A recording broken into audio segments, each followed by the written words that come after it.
Saya berada di hadapan gereja Methodist Tamil Bukit Rotan. Dan sebelah belakang saya tuan-tuan akan nampak sebuah gereja, sebuah kuil, iaitu kuil Sri Sakti Devasthanam.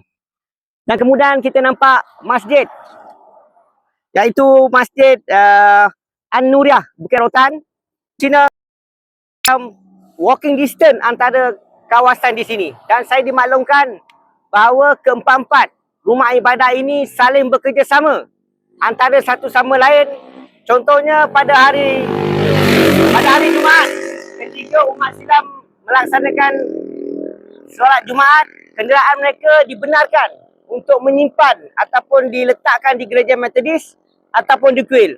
Begitu juga pada hari Ahad, apabila mereka datang ke gereja, boleh untuk meletakkan kenderaan mereka sama ada di masjid ataupun di toko. Inilah merupakan salah satu keunikan yang ada di Bukit Rotan ini. Perpaduan negara, tanggungjawab bersama.